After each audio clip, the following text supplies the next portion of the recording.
گفتگو کی جائے، لہٰذا بہت خلاصے کے ساتھ آپ کے سامنے مقصد امام حسین علیہ السلام کو بیان کرنا ہے کہ امام حسین علیہ السلام کا مقصد کیا تھا۔ امام حسین علیہ السلام جب مدینے سے نکل رہے تھے تو آپ نے اپنے بھائی جناب محمد حنفیہ ان سے یہ وصیت کی کہ میں جو مدینے سے نکل رہا ہوں، میرے نکلنے کا مقصد کیا ہے، میں کیوں مدینے سے نکل رہا ہوں۔ امام نے فرمایا انی لم اخرج اشیراں ولا بطیرا ولا مفسداں ولا ظالماں، میں نہ کسی لالچ کی بنا پر نکل رہا ہوں، نہ کسی غرور کی بنا پر نکل رہا ہوں، نہ کسی پر ظلم کرنے کے لیے نکل رہا ہوں، نہ فتنہ اور فساد کے لیے نکل رہا ہوں۔ انما خرجت لطلب اصلاح فی امت جدی، میں اپنے نانا کی امت کی اصلاح کی غرض سے نکل رہا ہوں، امر بالمعروف اور نہی عن المنکر کے لیے نکل رہا ہوں، اور اس امر بالمعروف اور نہی عن المنکر میں جس سیرت کو میں اختیار کروں گا وہ میرے نانا کی سیرت ہوگی اور میرے بابا علی ابن ابی طالب کی سیرت ہوگی۔ تو یہاں امام حسین علیہ السلام نے اپنے مقصد کو واضح کر دیا کہ میرے نکلنے کا مقصد کیا ہے، وجہ کیا تھی، امام حسین علیہ السلام کو مدینے سے کیوں نکلنا پڑ رہا ہے، امام حسین علیہ السلام کیوں مدینے سے نکل رہے ہیں اور کیوں یہ وصیت بیان کی۔ کیا اس سے پہلے کبھی امام حسین علیہ السلام مدینے سے نہیں نکلے؟ تاریخ میں ملتا ہے امام حسین علیہ السلام نے حج کے لیے سفر کیا ہے اور بھی اس سے پہلے سفر کیے ہیں، لیکن اس سے پہلے امام حسین علیہ السلام نے کبھی اس طرح سے وصیت نہیں کی۔ یعنی یہ جو وصیت ہے یہ بہت اہم ہے جو امام حسین علیہ السلام کر رہے ہیں۔ وجہ کیا ہوئی کہ جب یزید کا باپ مر گیا، واصل جہنم ہو گیا اور یزید تخت حکومت پر آ گیا تو اس نے امام حسین علیہ السلام کی طرف ایک خط بھیجا کہ جس میں یہ لکھا تھا کہ تم یزید کی بیعت کر لو۔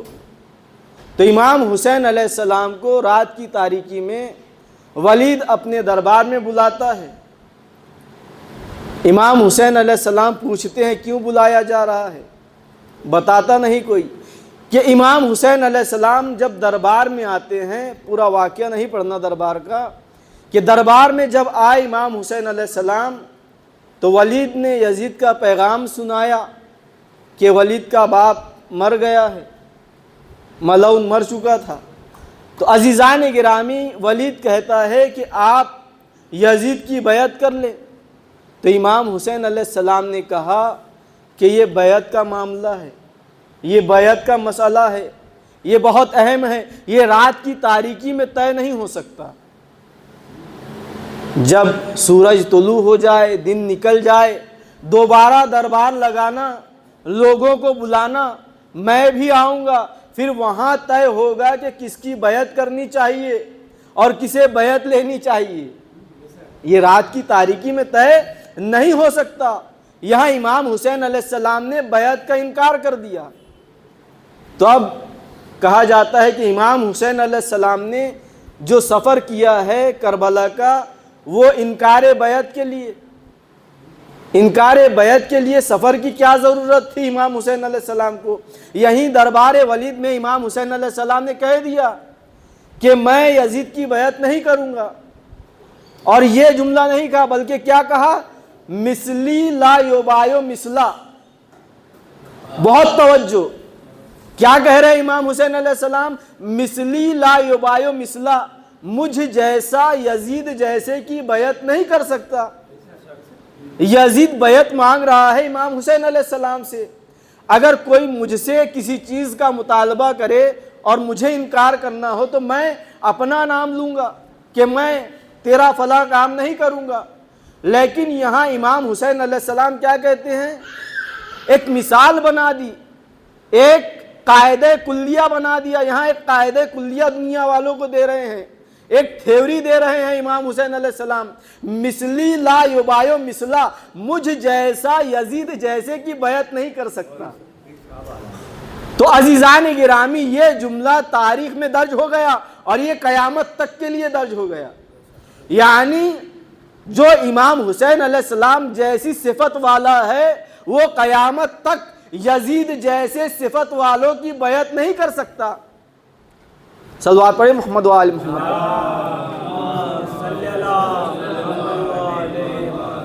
تو عزیزان گرامی بعض لوگ یہ بھی کہہ دیتے ہیں معاذ اللہ کہ مولا علی علیہ السلام نے کسی خلیفہ کی کسی وقت بیعت کر لی تھی، اگر کر لی ہوتی تو مولائے کائنات کا یہ فرزند امام حسین علیہ السلام یہ جملہ ہرگز نہیں کہتے کہ مثلی لا یبایع مثلا، مجھ جیسا یزید جیسے کی بیعت نہیں کر سکتا۔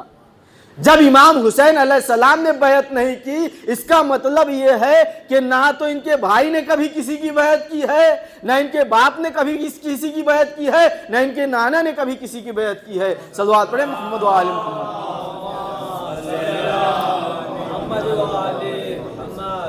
یہ امام حسین علیہ السلام کا تاریخی جملہ ہے کہ مثلی لا یبایع مثلا، مجھ جیسا یزید جیسے کی بیعت نہیں کر سکتا۔ تو انکار بیعت تو مدینے میں ہی کر دیا امام حسین علیہ السلام نے، اور صرف امام حسین علیہ السلام نہیں، بہت سے لوگ تھے جنہوں نے یزید کی بیعت نہیں کی تھی۔ عبداللہ ابن زبیر ہے، اس نے بھی یزید کی بیعت نہیں کی، مدینے میں ہی رہا، اپنی طاقت کو مدینے میں ہی بڑھاتا رہا اور اپنی حکومت کو بڑھاتا چلا گیا یزید کے خلاف۔ تو عزیزان گرامی کئی ایسے لوگ تھے کہ جنہوں نے یزید کی بیعت بھی نہیں کی اور مدینے میں بھی رہے۔ تو پھر کیا وجہ تھی کہ یزید صرف امام حسین علیہ السلام سے بیعت طلب کر رہا تھا؟ اس لیے کہ یزید جانتا تھا کہ کوئی میری بیعت کرے یا نہ کرے، اگر امام حسین علیہ السلام نے میری بیعت کر لی تو مجھے دنیا میں پھر کسی کی بیعت کی ضرورت نہیں ہے۔ یہ کون حسین ہے کہ جن کے بارے میں رسول نے ارشاد فرمایا ہے حسین و منی و انا من الحسین، حسین مجھ سے ہے اور میں حسین سے ہوں، یعنی حسین کا عمل صرف حسین کا عمل نہیں ہے، حسین کا عمل حسن کا عمل ہے، حسین کا عمل مولائے کائنات کا عمل ہے، حسین کا عمل رسول خدا کا عمل ہے۔ یعنی حسین بیعت کر لیتے، حسین کا بیعت کر لینا امام حسن کا بیعت کر لینا ہے، امام حسن کا بیعت کر لینا مولائے کائنات کا بیعت کر لینا ہے، اور مولائے کائنات کا بیعت کر لینا رسول خدا کا بیعت کر لینا ہے، اور رسول خدا بغیر حکم خدا کے کوئی کام ہی نہیں کرتے۔ اللہم صلی علی محمد و آل محمد۔ تو عزیزان گرامی یزید بھی یہ سمجھ رہا تھا کہ اگر حسین نے بیعت کر لی تو پھر مجھے کسی کی بیعت کی ضرورت نہیں، اور حسین بھی سمجھ رہے تھے اگر میں نے یزید کی بیعت کر لی تو پھر یزید کو کسی کی بیعت کی ضرورت نہیں۔ تو عزیزان گرامی یہاں امام حسین علیہ السلام نے مدینے میں ہی انکار بیعت کر دیا۔ تو وجہ کیا تھی کہ امام حسین علیہ السلام مدینے سے نکل رہے ہیں، خروج کر رہے ہیں۔ پھر امام حسین علیہ السلام کیا بیان کرتے ہیں؟ میں کسی لالچ کی بنا پر نہیں نکل رہا ہوں، اور واقعاً میں بہت خلاصے کے طور پر، یہ دامن وقت میں گنجائش نہیں کہ پوری تفصیل کے ساتھ بیان کیا جائے، ایک ایک لفظ پر ایک ایک مجلس کی ضرورت ہے۔ کیا کہہ رہے ہیں؟ مجھے کسی کی لالچ نہیں ہے، کسی چیز کی لالچ نہیں۔ تو انہیں کس چیز کی لالچ ہو سکتی ہے؟ جو خود مالک جنت ہو، جو خود مالک کوثر ہو، جن کا والد جنت و جہنم کا تقسیم کرنے والا ہو، تو انہیں کس چیز کی لالچ ہو سکتی ہے؟ کسی لالچ کی بنا پر نہیں، کسی غرور کی بنا پر نہیں کہ میں رسول کا نواسا ہوں تو مجھے ہی نکلنا چاہیے۔ کیوں؟ یہ امر بالمعروف نہی عن المنکر کیا ہے؟ دین اسلام کا ایک عام حکم ہے کہ اگر کوئی بندہ مومن کسی بندہ مومن کو برائی کرتا ہوا دیکھے تو اس پر واجب ہو جاتا ہے کہ اسے وہ برائی سے روکے۔ امت مسلمہ منبر رسول پر یزید کو شراب پیتا ہوا دیکھ رہی ہے، زناکار کو منبر رسول پر دیکھ رہی ہے، لیکن کوئی اسے روک نہیں رہا۔ امام کو کسی چیز کا غرور نہیں ہے، لیکن دین اسلام کے جو احکامات ہے اس کی پابندی، اس کی اہمیت، کہ اگر کوئی برائی کرتا ہے تو اسے روکنا چاہیے، یہ ہے امام حسین کی نظر میں دین اسلام کی اہمیت۔ تو عزیزان گرامی، کسی چیز کا غرور نہیں ہے کہ میں نبی کا نواسا ہوں تو مجھ پر ہی واجب ہے کہ میں امر بالمعروف کروں، نہیں ہے المنکر کروں، نہیں، کسی چیز کا غرض، کسی چیز کا غرور نہیں ہے۔ اب امام فرما رہے ہیں نہ کوئی ظلم کرنے نکل رہا ہوں، کسی پر ظلم کرنے نہیں نکل رہا ہوں۔ تو ہم نے دیکھا امام حسین علیہ السلام نے کسی پر ظلم نہیں کیا، بلکہ یہ ہر جگہ لوگوں پر احسان کرتے ہوئے نظر آئے، کیونکہ یہ قریب اہل بیت ہے۔ جب ہر کے لشکر نے ان کا راستہ روکا ہے اور وہ لشکر پیاسا تھا تو امام حسین علیہ السلام نے کیا کیا؟ انہیں پانی پلایا، پیاسے لشکر کو، دشمن کے پیاسے لشکر کو پانی پلایا۔ اگر ظلم کرنا ہوتا اور دنیا طلبی ہوتی، دنیا حاصل کرنا ہوتا، تو کوئی دنیا حاصل کرنے کے لیے کیا کرتا ہے؟ اپنے دشمن کو کمزور دیکھ کر اسے قتل کر دیتا ہے۔ یہ بہت اچھا موقع تھا امام حسین علیہ السلام کے پاس کہ لشکر یزید پیاسا ہے، انہیں مارنے کی بھی ضرورت نہیں تھی، وہ پیاسے ہی مر جاتے۔ اور جب یہ خبر شائع ہو جاتی، لوگوں میں مشہور ہو جاتا کہ امام حسین علیہ السلام کا جو مقابلہ کرنے گئے تھے وہ تو مارے گئے، اگر کسی کو یہ خبر ملتی تو کیا پھر کوئی بڑھتا امام حسین علیہ السلام کے قریب؟ نہیں بڑھتا۔ لیکن امام حسین علیہ السلام کا مقصد ظلم نہیں ہے، فتنہ اور فساد برپا کرنا نہیں ہے، تو پھر کیا ہے مقصد حسین علیہ السلام؟ امام حسین علیہ السلام کیا کہہ رہے ہیں؟ انما خرجت لطلب اصلاح فی امت جدی۔ یہی جملہ بہت دقیق جملہ ہے، اس حدیث کا سب سے زیادہ اہم جملہ یہی جملہ ہے کہ امام حسین علیہ السلام کیا کہہ رہے ہیں کہ میں اپنے نانا کی امت کی اصلاح کے لیے نکل رہا ہوں۔ اب عزیزان گرامی، آپ غور کیجئے کہ بیعت کون مانگ رہا تھا امام حسین علیہ السلام سے؟ یزید مانگ رہا تھا، یزید بیعت طلب کر رہا تھا جو حاکم وقت ہے۔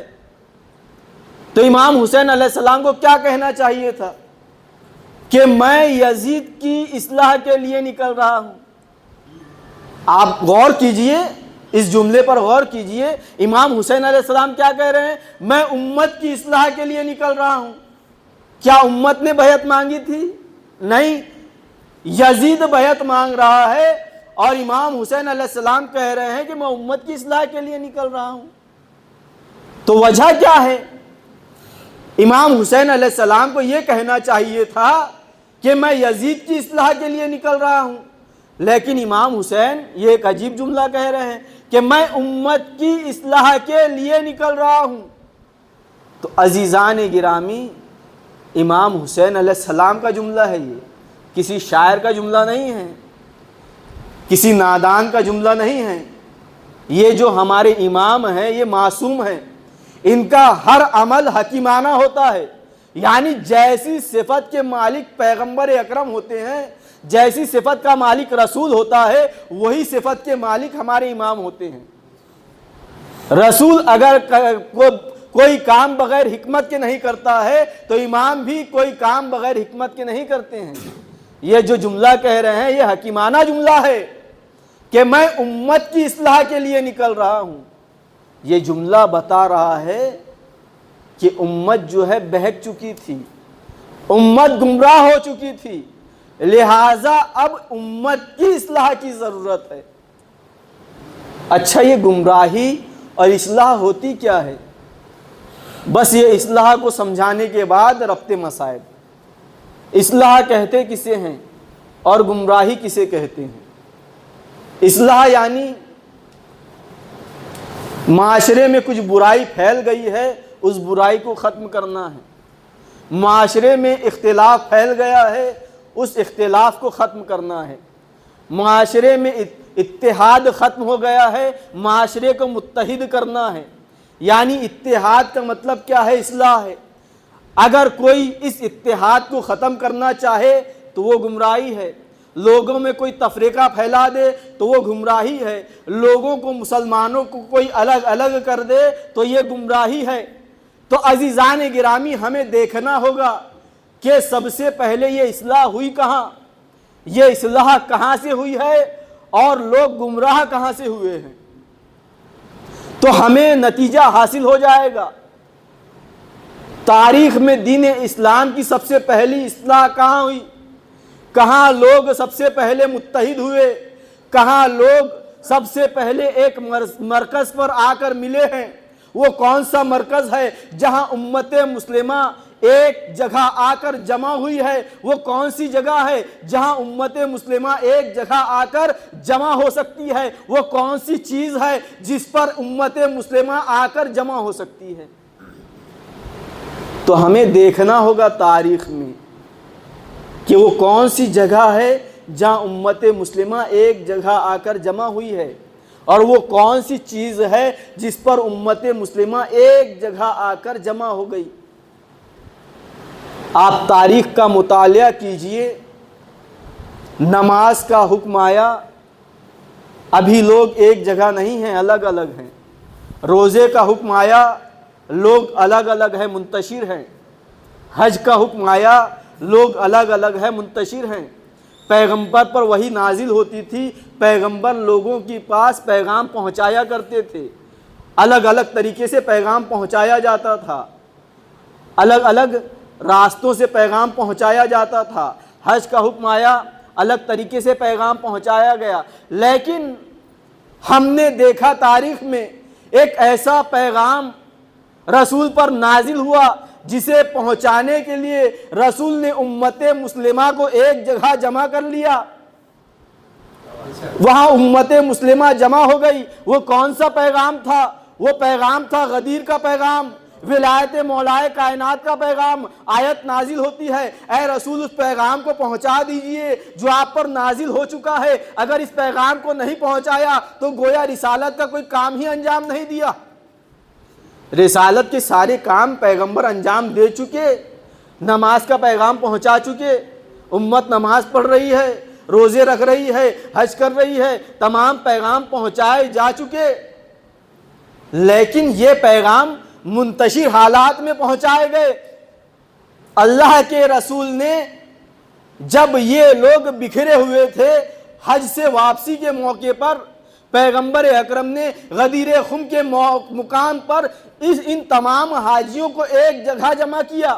جو آگے جا چکے تھے انہیں پیچھے بلایا جاتا ہے، جو پیچھے رہ چکے تھے ان کا انتظار کیا جاتا ہے۔ یعنی پیغمبر اکرم اتحاد مسلمین کا پیغام دے رہے ہیں، یعنی جو آگے نکل چکے ہیں وہ پیچھے آ جاؤ، جو پیچھے رہ چکے ہو وہ بھی سامنے آ جاؤ، آ کر ایک مرکز پر جمع ہو جاؤ۔ وہ مرکز کیا ہے؟ وہ مرکز ولایت علی ابن ابی طالب ہے۔ جب سب آ کر جمع ہو گئے تو پیغمبر نے اعلان کر دیا، من کنتو مولا ہو فہذا علی مولا، جس کا میں مولا ہوں اس کے یہ علی مولا ہے۔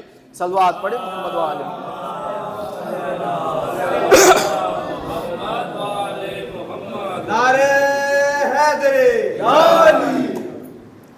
تو عزیزان گرامی، پیغمبر اکرم نے امت مسلمہ کو اتحاد کا پیغام دے دیا کہ امت کی اصلاح اسی وقت ہو سکتی ہے جب وہ ولایت علی ابن ابی طالب پر آ کر جمع ہو جائے۔ اور امت نے دیکھا جیسے ہی ولایت علی کو چھوڑا گیا، امت بکھرنے لگی، امت فرقوں میں تقسیم ہونے لگی، امت میں تفریقہ پڑنے لگا۔ کیوں؟ اس لیے کہ ولایت علی کو چھوڑ دیا۔ تو اصلاح کیا ہے؟ اصلاح ہے ولایت علی ابن ابی طالب۔ پیغمبر نے حکم دے دیا کہ میرے بعد علی تمہارے حاکم ہیں، علی تمہارے ولی ہے، علی تمہارے سرپرست ہے۔ یہ ولایت کیا ہے؟ بس اس ولایت کو سمجھ لیجئے عزیزان گرامی، ولایت ہے کیا؟ پیغمبر اکرم ولی خدا ہے۔ کس طرح کی ولایت؟ ولی مولائے کائنات کی ولایت کا اعلان کرنے سے پہلے پیغمبر اکرم نے اس ولایت کو بیان کر دیا۔ الست اولیٰ بکم من انفسکم، کیا میں تم پر تمہارے نفسوں سے زیادہ حاکمیت نہیں رکھتا؟ یہ پیغمبر کی ولایت کا حق ہے کہ پیغمبر جس مسلمان کو جب جو چاہے حکم دے دے اسے وہ حکم ماننا ہوگا۔ یہ ہے ولی کے اختیارات۔ اگر کوئی نماز پڑھ رہا ہو اور حالت نماز میں پیغمبر بلا لے تو اللہ کی نماز پڑھ رہا ہے، اللہ کا رسول بلا لے تو اللہ کی نماز توڑ کر اسے آنا ہوگا، اس لیے کہ ولی خدا حکم دے رہا ہے۔ جب حاکم حکم دے دے تو اس کے حکم کو ماننا پڑتا ہے، یہ ہے ولایت۔ اور اسی ولایت کو اور بیان کیا ہے، اطیعوا اللہ واطیعوا الرسول واولی الامر منکم، جسے ابھی والد صاحب نے اس اولی الامر کو بیان کیا۔ آپ نے دیکھا اولی الامر کے اختیارات کیا ہوتے ہیں کہ وہ دنیا کی جس مخلوق کو جب جو حکم دے دے اسے وہ حکم ماننا ہوتا ہے۔ یہ ہے ولی کے اختیارات۔ ولی شریعت میں بھی دخل اندازی کر سکتا ہے اور دنیا کی مخلوق میں بھی دخل اندازی کر سکتا ہے۔ اسی لیے تو ہم دیکھتے ہیں کہ جب مولائے کائنات سورج کو اشارہ کرتے ہیں تو سورج پلٹ آتا ہے، رسول خدا چاند کی طرف اشارہ کرتے ہیں تو چاند کے 2 ٹکڑے ہو جاتے ہیں۔ اور وہی امام حسن مجتبیٰ علیہ السلام اگر آدمی سے کہہ دے کہ عورت مردوں کے مجمع میں کیوں آ گئی تو وہ عورت ہو جاتا ہے۔ صلوات پڑھے محمد و آل محمد۔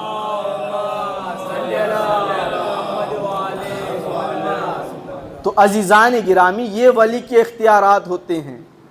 آپ نے سمجھ لیا اولی الامر کسے کہتے ہیں، آپ نے سمجھ لیا ولی کیا ہوتا ہے۔ اب امام حسین علیہ السلام کیا کہہ رہے ہیں؟ میں اصلاح امت کے لیے نکل رہا ہوں۔ اصلاح امت کیا ہے؟ ولایت علی ابن ابی طالب۔ اور گمراہی کیا ہے؟ رسول خدا نے کہا تھا انی تارک فیکم الثقلین، میں تمہارے درمیان 2 چیزیں چھوڑے جا رہا ہوں، قرآن اور اہل بیت، جب تک ان سے وابستہ رہو گے میرے بعد ہرگز گمراہ نہیں ہو سکتے۔ تو جو قرآن اور اہل بیت کو لے لے وہ اصلاح پر ہے، اور جو قرآن اور اہل بیت کو چھوڑ دے وہ گمراہ ہو جاتا ہے۔ اب رسول کے بعد دیکھ لیجئے گمراہی کس طرح سے پھیلی ہے۔ جنہوں نے رسول کے بعد اپنا ولی اپنے اعتبار سے بنا لیا، اپنا حاکم اپنے اعتبار سے بنا لیا، اپنا امام اپنے اعتبار سے بنا لیا، وہ گمراہ ہو گئے۔ اس لیے کہ رسول کی حدیث ہے کہ میں تمہارے درمیان 2 چیزیں چھوڑے جا رہا ہوں، قرآن اور اہل بیت، اسے جو چھوڑ دے وہ گمراہ ہو جاتا ہے، چاہے صحابی ہو چاہے ازواج ہو۔ اگر اہل بیت کو چھوڑ دیا چاہے کتنی باعظمت ہو، گمراہ ہے۔ تو اب دیکھ لو عزیزان گرامی، اصلاح کیا ہے؟ ولایت علی اصلاح ہے۔ جو علی ولی اللہ پر قائم ہے وہ اصلاح پر ہے، اور جنہوں نے رسول کے بعد اہل بیت کو چھوڑ دیا وہ گمراہی پر ہے۔ تو عزیزان گرامی، ایسا نہیں ہے کہ یزید نے صرف 10 دنوں میں چاہا کہ دین اسلام کو تبدیل کر دے، نہیں، یہ رسول کے بعد ہی یہ سازشیں شروع ہو گئی تھی کہ دین اسلام میں تحریف کی جائے۔ یہ آہستہ آہستہ شروع ہو گیا تھا، یزید کے دور میں یہ اجاگر ہوا ہے۔ یزید نے ظاہر کر دیا کہ ان کے جو پیشوا تھے وہ کیسے تھے۔ تو عزیزان گرامی، امام حسین علیہ السلام نے بتا دیا کہ جب امت ولایت علی سے ہٹ جاتی ہے تو یزید جیسا نالائق حکومت اسلامی پر فائز ہو جاتا ہے۔ صلوات پڑھے محمد و آل محمد۔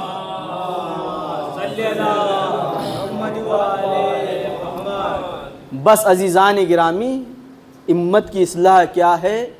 علی ولی اللہ امت کی اصلاح ہے۔ تو امام حسین علیہ السلام نے بتا دیا کہ یہ امت ولایت علی بھلا چکی ہے، علی کی ولایت کو بھلا دیا ہے۔ اور امام علی رضا علیہ السلام نے بھی بیان کیا کہ محرم سے پہلے غدیر کی تیاری کرو، اس لیے کہ ولایت علی ابن ابی طالب کو بھلانے کا نتیجہ ہی کربلا ہے۔ اگر مولائے کائنات کی ولایت کو بھلایا نہ گیا ہوتا تو یہ کربلا واقع نہیں ہوتی۔ رسول کے بعد ہی اس کی نیو رکھی گئی ہے خلافت کے ذریعے سے۔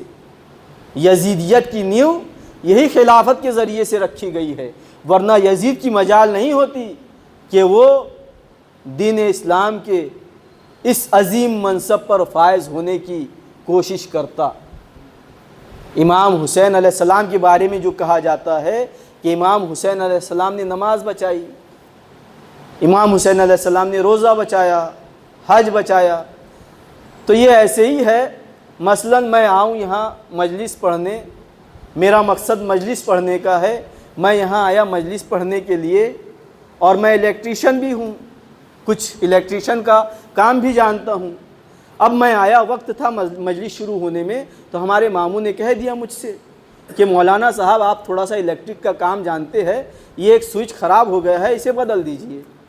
اب میں وہ سوئچ بدل رہا تھا، اتنے میں کچھ لوگ آئے مجلس میں، مومنین آنا شروع ہو گئے، تو انہوں نے دیکھا کہ مولانا صاحب جو ہے وہ سوئچ بدل رہے ہیں، تو انہوں نے کہا کہ مولانا صاحب جو ہے وہ سوئچ بدلنے آئے تھے، سوئچ سدھارنے آئے تھے، ساتھ ہی ساتھ انہوں نے مجلس بھی پڑھ دی۔ کیا انہوں نے غلط کہا؟ نہیں، انہوں نے غلط نہیں کہا، لیکن جو میرا مقصد تھا اس مقصد کو انہوں نے ختم کر دیا کہ میں آیا ہوں مجلس پڑھنے کے لیے، اور لگے ہاتھ مجھے چونکہ کام آتا تھا میں نے سوئچ بھی بنا دیا۔ اب میرے ماموں کیا کہیں گے کہ یہ مولانا صاحب مجلس پڑھنے آئے تھے، انہوں نے سوئچ بھی بنا دیا۔ دونوں صحیح کہہ رہے ہیں، غلط کوئی نہیں کہہ رہا ہے، لیکن ایک نے میرے مقصد کو ختم کر دیا۔ اب جنہوں نے یہ دیکھا کہ امام حسین علیہ السلام نے جو سر کٹایا ہے حالت نماز میں کٹایا، لہٰذا انہوں نے سمجھا کہ امام حسین علیہ السلام نے نماز بچائی۔ ارے یہ تو ضمنی طور پر ہے، آئے تھے ولایت کو بچانے، لیکن نماز میں سر کٹایا تو لوگوں نے یہ سمجھ لیا کہ نماز بچائی۔ نہیں نہیں، نماز نہیں بچائی، یہ تو ضمنی طور پر ہے۔ نماز تو لشکر یزید بھی پڑھ رہا تھا۔ خود جب ہر کے لشکر نے امام حسین علیہ السلام کا راستہ روکا ہے تو ہر کے لشکر نے امام حسین علیہ السلام کے پیچھے نماز پڑھی ہے۔ اگر امام حسین علیہ السلام نے نماز بچائی ہوتی تو جو امام حسین علیہ السلام کے مد مقابل تھے تو وہ بے نمازی ہونے چاہیے تھے، روزے دار نہیں ہونے چاہیے تھے، حاجی نہیں ہونے چاہیے تھے، قاری قرآن نہیں ہونے چاہیے تھے، لیکن ہم دیکھتے ہیں کہ وہاں حاجی بھی موجود ہے، قاری قرآن بھی موجود ہے، نمازی بھی موجود ہے، روزے دار بھی موجود ہے۔ تو معلوم ہوا صرف نماز نہیں بچائی، روزہ نہیں بچایا، بلکہ منصب ولایت کو بچایا ہے۔ یہی تو سوچتا ہوا ہر امام حسین علیہ السلام کے لشکر میں آیا کہ میں نمازی بھی ہوں، روزے دار بھی ہوں،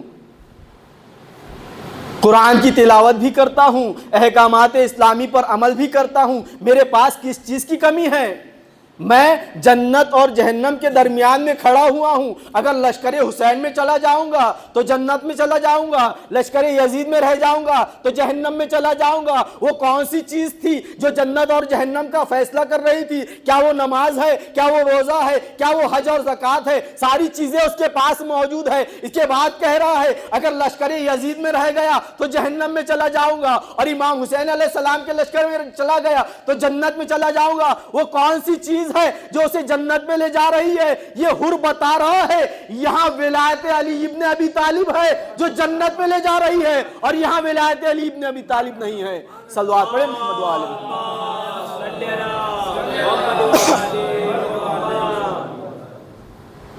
تو عزیزان گرامی، اس اہم منصب کو امام حسین علیہ السلام نے بچایا ہے۔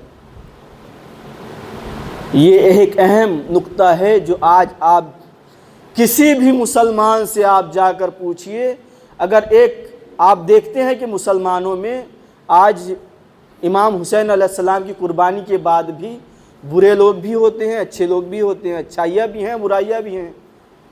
تو آپ کو مسلمانوں میں شرابی بھی نظر آئیں گے، گنہگار بھی نظر آئیں گے۔ آپ کسی بھی مسلمان شرابی سے جا کر پوچھئے، وہ شراب پیا ہوا ہو، نشے کی حالت میں ہو، اس سے جا کر پوچھئے اے بھائی یہ بتا، یہ جو تو نے شراب پی ہے کیا یہ دین اسلام میں جائز ہے؟ بہت خلاصے کے طور پر میں عرض کر رہا ہوں، تو وہ مسلمان پورے نشے کی حالت میں یہ کہے گا کہ یہ دین اسلام میں جائز نہیں ہے۔ آج یہ جو شرابی مسلمان کہہ رہا ہے کہ یہ شراب پینا دین اسلام میں جائز نہیں ہے، یہ کس کی بدولت؟ یہ امام حسین علیہ السلام کی قربانی کی بدولت۔ اگر یزیدی اسلام ہمارے پاس آیا ہوتا تو وہ مسلمان شرابی فخر سے کہتا کہ ہاں یہ شراب پینا دین اسلام میں رائج ہے۔ صلوات پڑھیں محمد و آل محمد۔ اس لیے کہ یہ ولی کے اختیارات ہوتے ہیں کہ وہ دین میں کسی بھی چیز کو داخل کر سکتا ہے۔ یہی یزید چاہ رہا تھا کہ وہ شریعت اسلام کو تبدیل کر دے، حرام چیزوں کو دین اسلام میں داخل کر دے۔ کچھ شرابی بھی تھا، زناکار بھی تھا، بدکار بھی تھا۔ ہاں عزاداران مظلوم کربلا یہی وجہ تھی کہ اس منصب ولایت کو بچانے کے لیے امام حسین علیہ السلام نے اپنے اصحاب و اعزہ کی قربانی دی ہے۔ ہاں عزاداران مظلوم کربلا امام حسین علیہ السلام نے اپنے اصحاب و اعزہ کی قربانی دے دی، علی اکبر کا کلیجہ دے دیا، علی اصغر کا گلا دے دیا، اپنے بھائی عباس کے شانے دے دیے، اپنی بہنوں کی چادریں دے دی۔ ہاں عزاداران مظلوم کربلا شب عاشور گزری، عاشور کا دن طلوع ہوا، اصحاب شہید ہو گئے، شام غریبہ آئی ہے۔ ہاں عزاداران مظلوم کربلا شام غریبہ کے بعد یہ ملعون خیمے جلاتے ہیں، خیمے جلا دیے گئے۔ جب یہ خوشیاں منا چکے، ہاں عزاداروں جناب زینب و ام کلثوم ہیں، خیمے جل جانے کے بعد، ان کو لوٹ جانے کے بعد جناب سکینہ اور جناب زینب ام کلثوم ہیں، بچوں کی گنتی کرنا شروع کرتی ہے۔ جناب ام کلثوم دیکھتی ہے کہ سکینہ کہیں نظر نہیں آ رہی ہے، جناب زینب سے کہتی ہے بہن زینب، اے بہن زینب میرے بھائی کی چہیتی سکینہ کہیں نظر نہیں آ رہی ہے۔ ہاں عزاداران مظلوم کربلا جناب زینب کہتی ہے اے بہن ام کلثوم تم جا کر صحرا کی طرف دیکھو، میں مقتل کی طرف جا کر دیکھتی ہوں۔ ہاں عزاداروں جناب زینب ہے مقتل کی طرف جاتی ہے، آواز لگاتی جاتی ہے اے سکینہ کہاں ہو آواز دو۔ ہاں عزاداران مظلوم کربلا جناب زینب نے کیا دیکھا کہ سکینہ ایک لاشے کے کنارے بیٹھی ہوئی ہے۔ ہاں عزاداران مظلوم کربلا جناب زینب آتی ہے اور عرض کرتی ہے اے سکینہ ذرا یہ تو بتاؤ یہ کس کا لاشا ہے؟ ہاں عزاداران مظلوم کربلا سکینہ کہتی ہے اے پھپھی اماں یہ میرے بابا کا لاشا ہے۔ ہاں عزاداران مظلوم کربلا جناب زینب کہتی ہے اے سکینہ ذرا یہ تو بتاؤ تم نے اس لاشے کو کیسے پہچانا کہ یہ تمہارے بابا کا لاشا ہے؟ ارے لاش کی پہچان تو اس کے سر سے ہوتی ہے، ارے اس لاشے کا تو سر نظر نہیں آ رہا، پھر تم نے کیسے پہچان لیا کہ یہ تمہارے بابا کا لاشا ہے؟ ہاں عزادارو سکینہ کہتی ہے اے پھپھی اماں جب میں مقتل کی طرف آئی تو میں گریہ کرتی ہوئی آ رہی تھی، میں کہتی ہوئی آ رہی تھی اے بابا آپ کہاں ہو، مجھے آواز دو۔ عزاداران مظلوم کربلا سکینہ نے کہا اے بابا آپ کہاں ہو، مجھے آواز دو۔ اے پھپھی اماں میں جب آواز دے رہی تھی اس لاشے سے آواز آئی الیہ سکینہ، اے سکینہ ادھر آ، اے سکینہ ادھر آ، میں تیرا بابا ہوں۔ اللہ لعنت اللہ علی قوم الظالمین۔